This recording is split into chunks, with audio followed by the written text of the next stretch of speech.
You're listening to the Teach Better Talk podcast featuring expert educators eager to share progressive tactics to reach more students. Teach Better Talk is created by teachers and fueled by passion. Let's get started.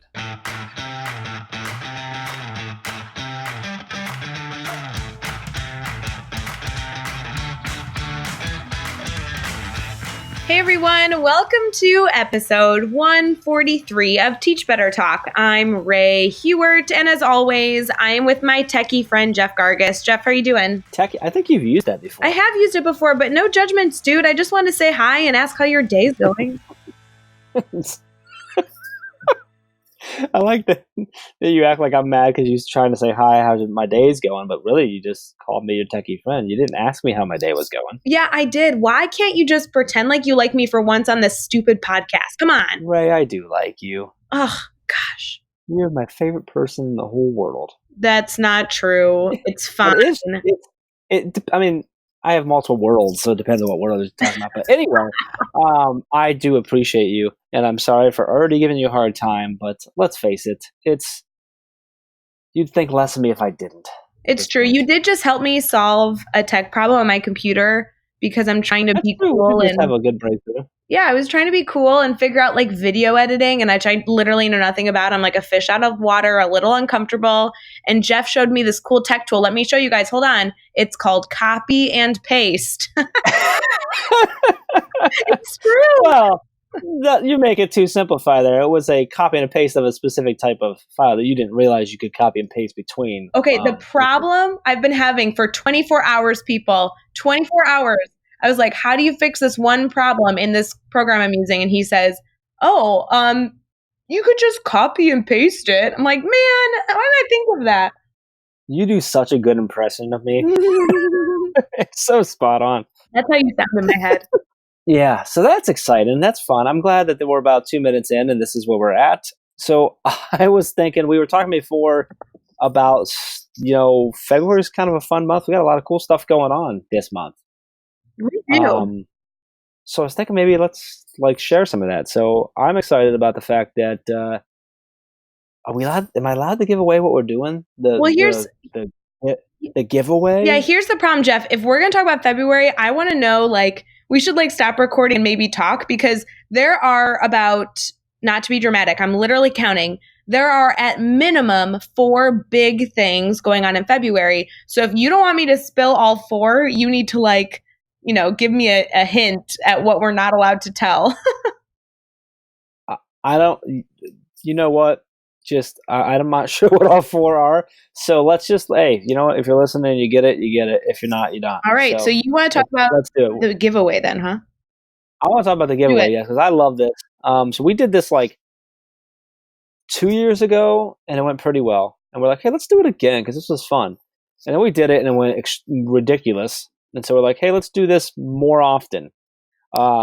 So we're doing it again. In a couple weeks here, we're going to do another free PD giveaway. Yeah, we are. And that is exactly what it sounds like. We're going to give away 10 free professional development sessions that you can win for your school or your district. And there's no strings attached. It's literally free. We cover travel. We cover everything. We come out and we do typically, it's a 60 to 90 minute session on pretty much anything you want. It's a pretty simple thing. You'll see us push it out. It's a really quick form you fill out to give us the information, and then we draw random teachers, and we give away 10. Now, I'm not going to lie, Ray, the last couple of years we've said 10. We've given away more than 10, but 10 it is. And it's really, what I love about it is basically what it is one of the most common questions we get is, hey, can you come to our school? And of course we can, of course we want to, but not every school's in the position where they can bring us out. They can't always take, it's just the funds aren't there, whatever it might be. So this is a way for us to just be able to go connect with more teachers, to hopefully have a bigger impact with more teachers by then reaching more kids. It's for us to get connected with more people around the country and get to know them and have some fun and get in more classrooms and help more teachers. And that's what we love to do. So I am so pumped up that we're doing this again. and excited for that to go. So that's in a couple weeks. So that's fun. So that's one. Okay, so that's one. I'm trying to count. Oh, You yeah, said that's 4. one. And I'm really excited about it. And I'm sure at some point you'll catch me on a live, or maybe we'll do it on this podcast. And I'll try to figure out all the ways for you to cheat so you can win the free giveaway. It's like it You is do because that. you guys should know, like, I'm involved with the team in a lot of areas, but in the free PD giveaway, I literally do nothing besides create the graphic. So I always ask all the questions you guys want to know, like, if I enter more than once, does that help me? And like all this other stuff. I just want to know how I can cheat so y'all can win. That's all I'm saying. No, it doesn't help you. Why doesn't it? Should. I'm putting my foot down on that. All right, so that's one. What's another one? Okay, another one is that we will have a new course releasing at That's right, Teach new Better course. Academy in February. And the new course, are we going to spill the beans on what it is, or should we just wait and hold off on that? You know what? Let's see who's listening. Okay. Let's spill the beans. Okay, new course coming out in February is focused on student goal setting and student reflection happening purposefully and with fidelity to actually improve your instruction. So I'm super stoked for that one to come out in February. I cannot believe you just told them what the course is about. Man, you told me I could. That's okay. So that's a new course. Okay, so that's 2. I'm like, I know what one of the other ones is. Well, do you want to go with a exciting one or a mega exciting one coming in February? There's 2 left. Well, I know the mega excited one. So give me the excited one. Okay, the other exciting one is that we will have a February hashtag Teach Better Challenge. And that is going to be going on next week, the week of Thanksgiving. I'm sorry, I said Thanksgiving. Hello, February. Okay, the week. You're messing me up, Jeff Gargis. The week of Valentine's Day. Gobble, gobble, gobble, right? Oh, man. The week of Valentine's Day. It'll probably be like the 12th to the 14th. We're going to do a love challenge for all of our Teach Better family out there. So I'm excited for that one. Can I say the mega one? Because I know the mega Only one. if you put like an epic drum roll right here in the podcast recording. All right, pause for drum roll. That was horrible. I was going to get a drum roll sound to put in there, but yours is now the official drum roll sound of Teach Better Talks from now forever. No. So thank you for that. No, at the end of this month, we will be announcing details for the 2020 Teach Better Conference. I don't know. This is too many announcements for 1 month. Let's take a few of those and not release them in February and move it to March. All right, we'll move the conference to March. No, don't move the conference. Everyone's excited for that one. We can do all this. We're doing the PD giveaway. We're doing a new course. It's already like in the works. We're doing the challenge. The challenge is all set up. Yeah. So like it's all good. We're good. We're gonna announce the stuff about the conference at the end. So that means we're announcing stuff like all the details. And then is that when are we opening up submissions for proposals at that point? No, too? that will be coming in March or April. So we're launching February. You'll find out the date and the location, and we'll be teasing out. We have an amazing group of speakers that will be slowly announcing and celebrating that they'll be part of the event. And then proposals will open so that all of you listening will submit so you can share your story at 2020's event. Very cool. That's a lot of cool stuff going on in February. So it's like something every single week, literally. Yeah, that month's gonna fly by because we're also like at events and stuff too. We don't have time to talk about that in this episode. We'll highlight those in maybe the next episode or something. But super cool, really excited. So also excited about this. Really cool. Let's talk about the episode right now. So this episode we have Barbara Hanna, who is the founder of a company called Cyant, which we talk about quite a bit. And it's a really cool EdTech company that she described as it's sort of at the intersection of technology and the arts. And their goal is to inspire learning and creativity and then make technologies such as things. They have a big focus on like 3D printing accessible for everyone. So Barbara, she's a PhD. She's a technologist is how she refers herself. 20 plus years experience working with cutting edge technology and really sort of translating complex technology concepts into practical applications. So I really like her angle and things. She's got some really cool, I think, viewpoint and vantage point of how all this fits in. A big focus on like STEAM and STEM and the pop-up workshops that she talks about, and some really cool stuff that they're doing and they're trying to do to help facilitate really cool future-ready learning, for lack of a better term. I really loved her failure story. It's one that's not it's outside of education, outside of her profession, and to something more personal. Really connected. It was really, really cool. She talks about sort of the recalibration of what learning is and this intersection of different content areas. I really enjoyed the conversation with her. I really like her viewpoint. Anything you want everyone to take away from, or should we just roll? Well, we should totally just roll, but she's all about purposeful tech integration and making sure that you're relating what you're doing and the program she supports to the real world application. So I love that stuff. Go for it. All right, episode 143 with Barbara Hanna. Hey everyone, it's Ray. We're going to get right back to the episode, but we have to talk about Mastery Chat real quick. Hashtag Mastery Chat is our conversation every single week over on Twitter, happening Thursday nights at 7 o'clock Central, 8 o'clock Eastern. I never thought a Twitter chat could be more intense, but holy cow, do I love Mastery Chat nights. Really rich discussion, educators from across the world, and I always leave with a new idea that I'm ready to use in my classroom Friday morning. Don't forget to mark your calendars for Thursday at 8 o'clock Eastern, and we will see you over on Twitter. Now let's get back to the episode. All right, we're here. We are chatting with Barbara Hanna. Did I say that right? I should have asked you that. Is it Hanna or Hanna? It's whichever you want to say it, but Hanna is fine. I love that it's whatever I want. Yeah. Hanna works. That means it's actually Hanna Ray, but she's trying to be nice to me. No, you're fine. You can call me Barbara too. So Barbara, it's super nice to have you on the podcast. We're already laughing, so this is a great start. This is very good. This means it's going to be a good episode. I'm excited about that. We're excited to kind of dive into your story and learn more about you. Before we go too far, how are you feeling right now? I feel good, thanks. And first, thanks for having me on the podcast. Really excited to talk to you both. And really looking forward to this conversation. Barbara, we're going to have so much fun, but don't ever give Jeff that much power just deciding how to pronounce your name. Trust me. Bad route to go. Okay. You know, the first question is really simple, and I'm excited because I know that, we've been connected for a bit, but not quite learned your whole story. And so the first question has you tell us a little about yourself, kind of answering that question of what you do. Sure. So I'm a technologist, and I have been fortunate to work in cutting edge technology areas for the past 20 years. My background's in actually a field called computer vision and machine learning. It's pretty popular right now. And I, along with teams and colleagues, have developed and translated complex technology concepts into practical applications. And we like to do so with clean user interfaces and things that are intuitive, because after all, we design systems and software for human beings.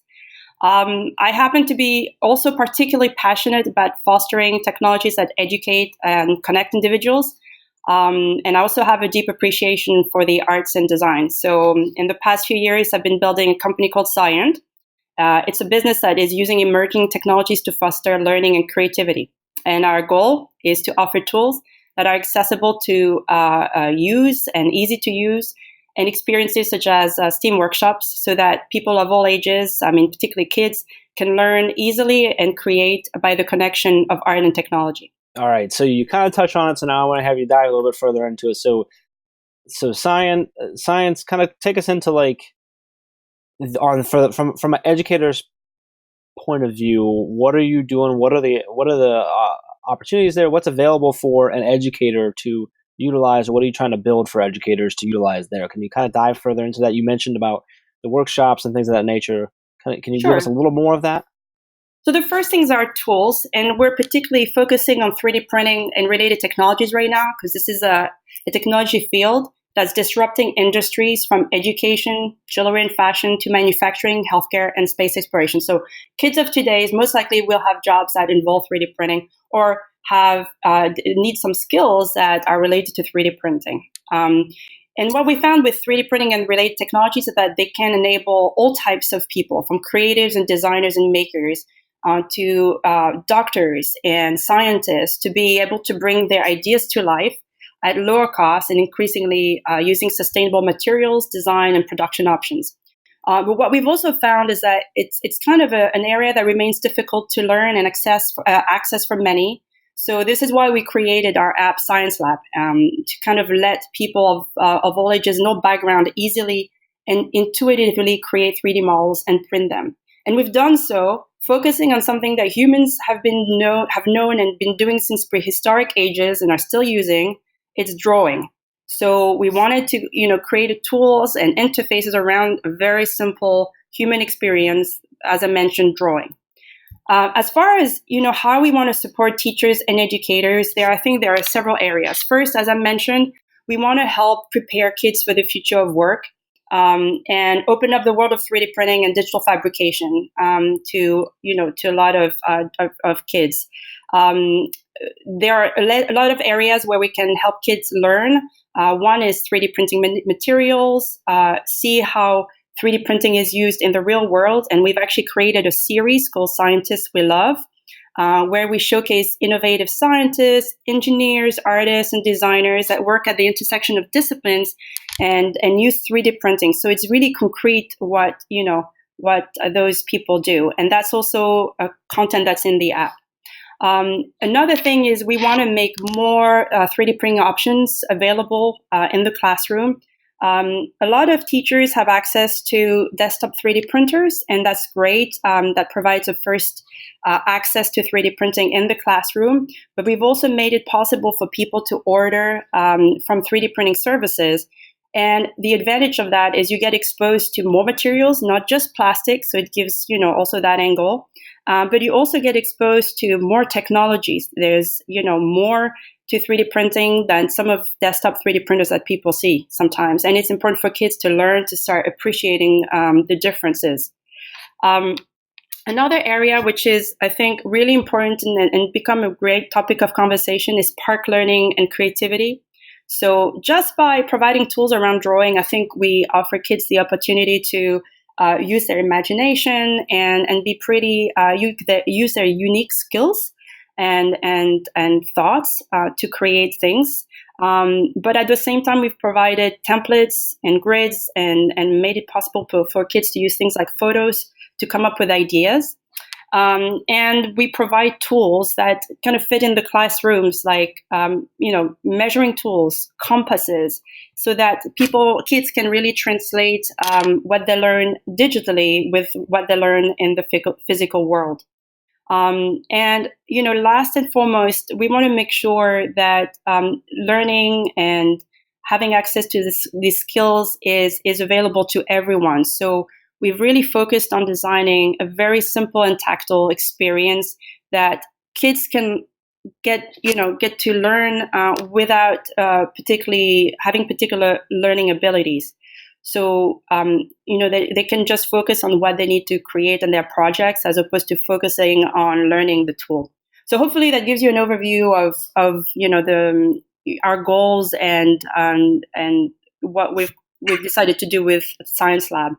With regards to the STEAM workshops, you brought it up earlier, and what we like to do is to have these STEAM pop-up workshops where we partner with local organizations, typically that are aligned with things that are important to us, whether it's sustainability, whether it's arts, whether it's small businesses that we care about. And we work to create projects, or it could be in schools as well, right? So we create projects where kids and the public can really come in and participate. And each of these workshops are themed in the spirit of having some very particularly purposeful or well guided outcome. Though sometimes it's a little bit more free thinking. And we try to, have experiences where, we have good learning and fun and creative outcomes. So hopefully that also gives you an idea of what we do on the STEAM workshop side. Yeah, very cool. So those pop-ups, where are those typically happening at? Are they in New York? Or are they around the country? Where? Yeah, we tend to, try to have an impact locally. This being said, we're now in touch with, people outside of New York. But, at one point we did a few workshops in California, and then we've done a few here in New York. And again, it's really about us reaching out to communities and organizations where we are aligned and we really feel like we're going to make a difference for, a particular event or a local community. So, like recently we had, we had opportunity to work with Grow NYC in New York City, and that was a lot of fun. Very cool. So starting a business, you're growing an EdTech business, a lot of things like that. You've done a lot of things in your life already. I'm sure you have a lot of stories you can pull from for this next one, but can you share a story with us about a time in your life that you've had a failure? Can you tell us what happened? How did you overcome it? And then what did you take away from that experience? Sure. So indeed, working in the business or technology, we often have things that don't go our way. I don't know if I like to call them failure, but I really, because it sounds always really do. And in practice, things keep moving.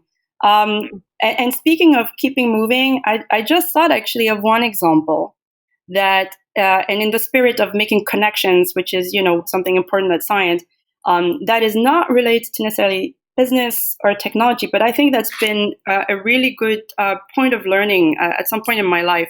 So I happen to love sports. I've done quite a few in my life, and I love to run. So in New York, a lot of runners. So I'm one of them.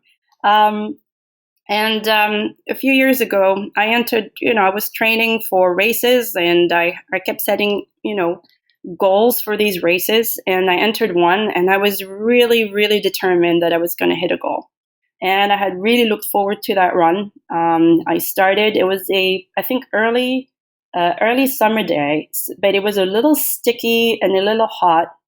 And I got into the race and started running. And at some point, I just didn't feel right.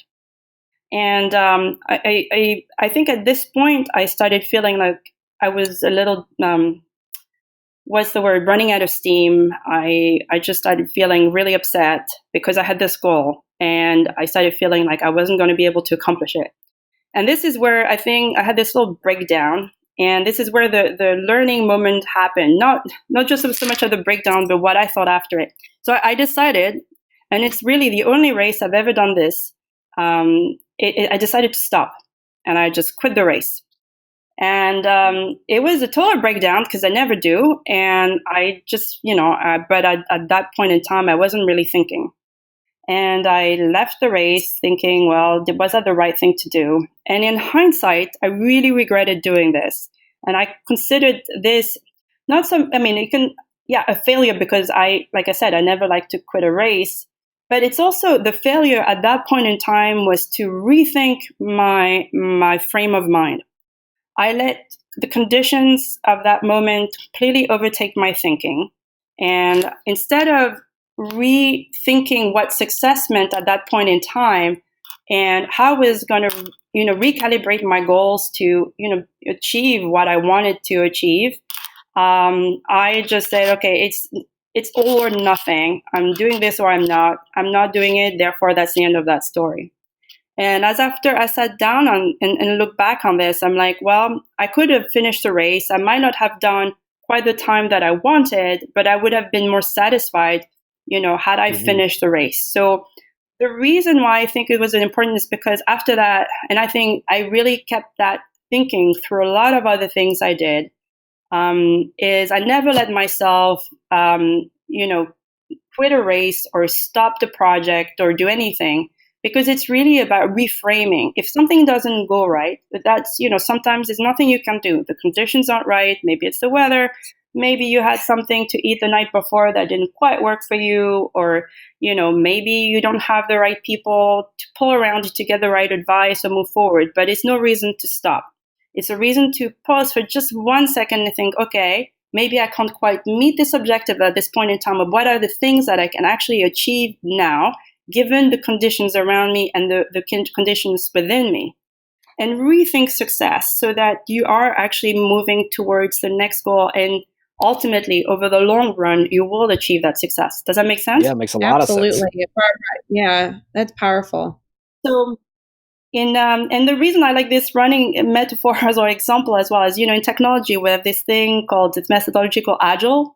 And it's really reframing also a lot of how we move through work and how we do work, and sort of reframing it into sort of shorter sprints with goals and demonstrations along the way.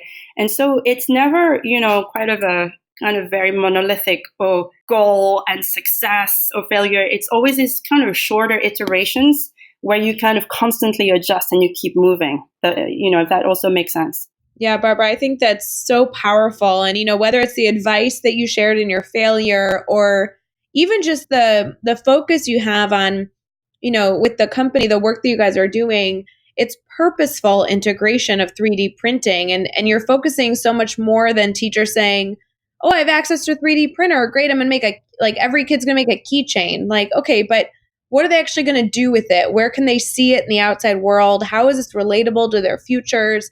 Your continued focus on that, I think, is going to make a massive impact, even more so than it is right now. And I think that's an incredible kind of like concept to have built your team off of. So very, very cool. Thank you. In terms of all the work that you've done, the stories you've shared thus far, your dedication, your passion, what's exciting you right now about education and everything that you're involved in?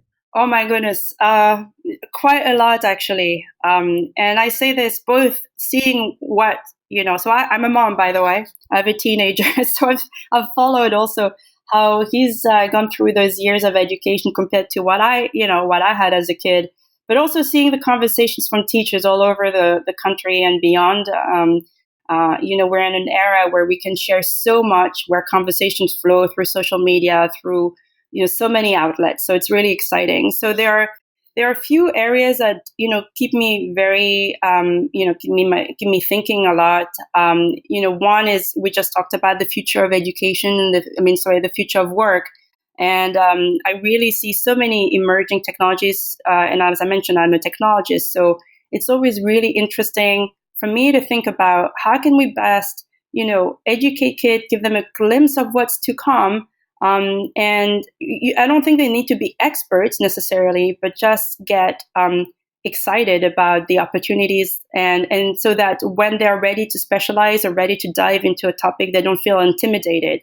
And I say this as well because sometimes kids don't necessarily feel that they can learn a particular topic, and or that maybe their family, no one has done this before.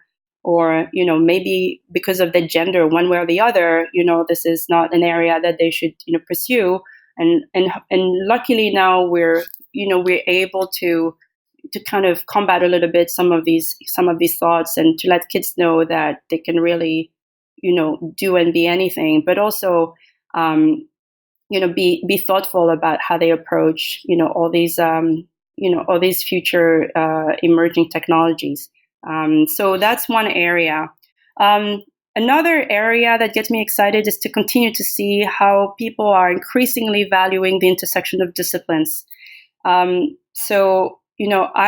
grew up being encouraged to think along a lot of disciplines and connecting the dots. And at one point, I think a lot of discussions were around particular topics. And now, thanks to STEAM and STEAM learning and STEAM framework, people are recalibrating learning and teaching as intersections of different curricular areas, and you can now see connections between arts and math and sciences and history, and it's super exciting because I think it's a really fertile playground, and also because throughout history, these type of intersections have really been the most prolific to for thinkers and for people who've really made differences in humanity. So to see that conversation going on the education world has been really exciting.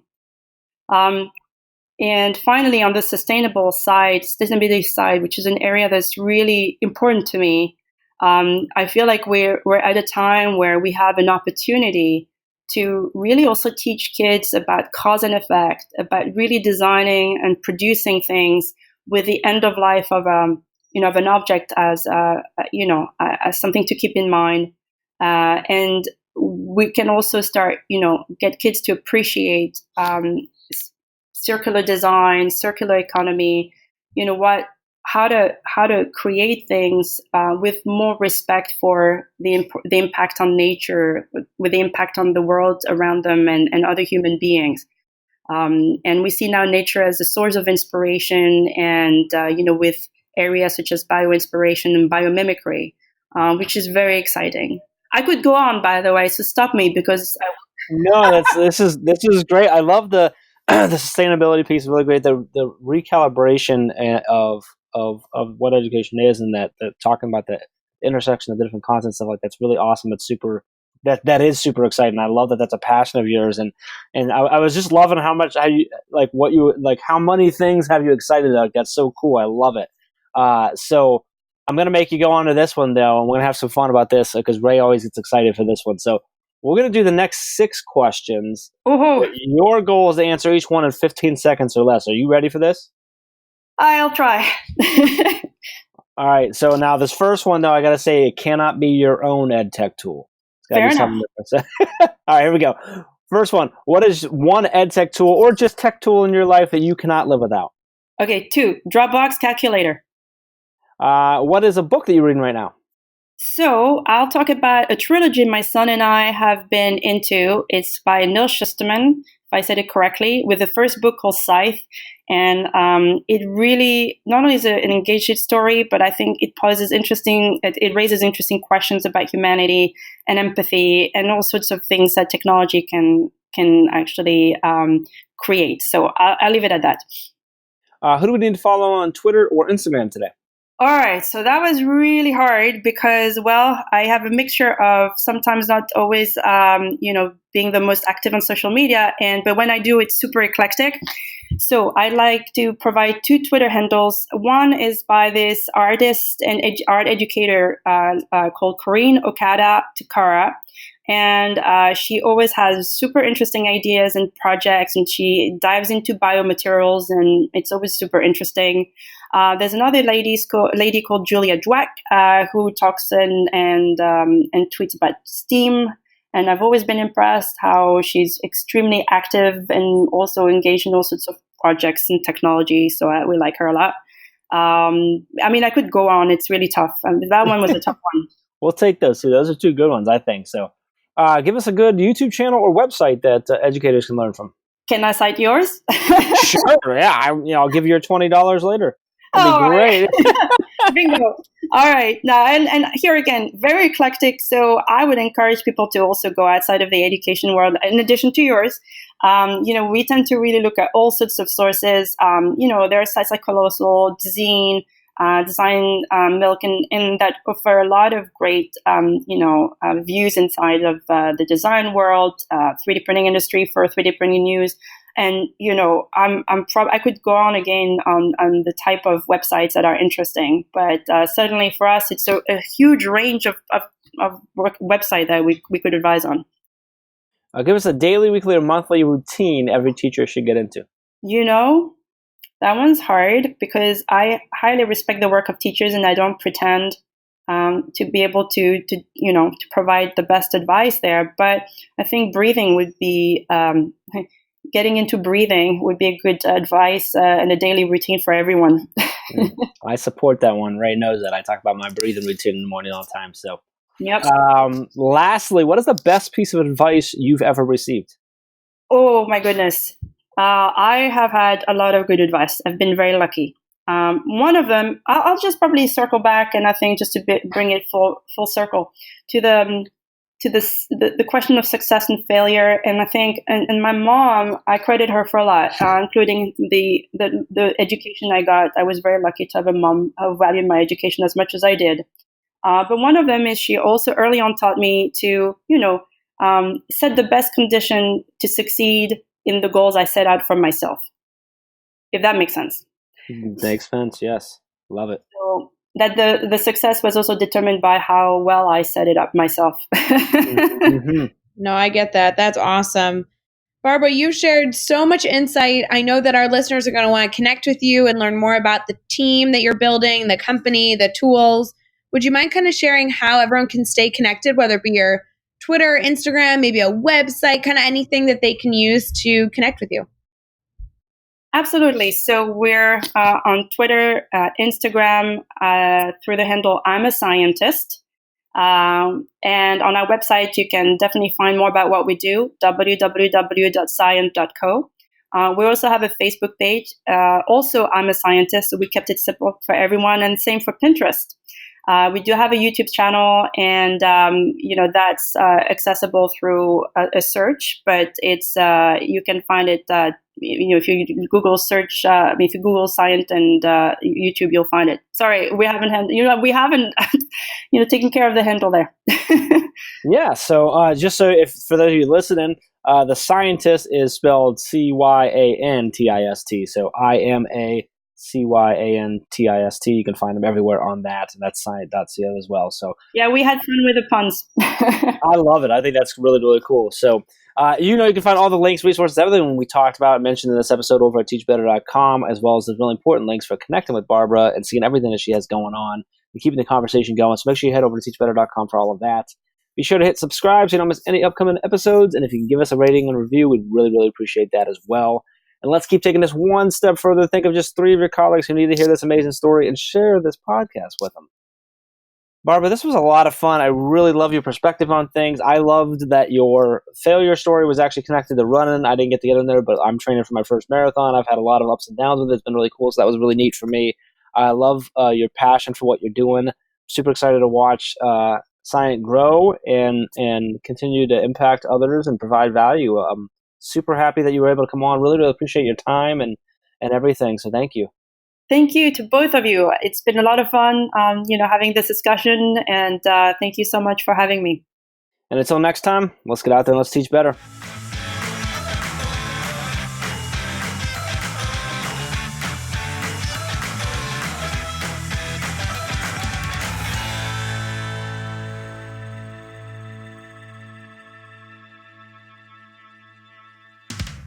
That was horrible. I was going to get a drum roll sound to put in there, but yours is now the official drum roll sound of Teach Better Talks from now forever. No. So thank you for that.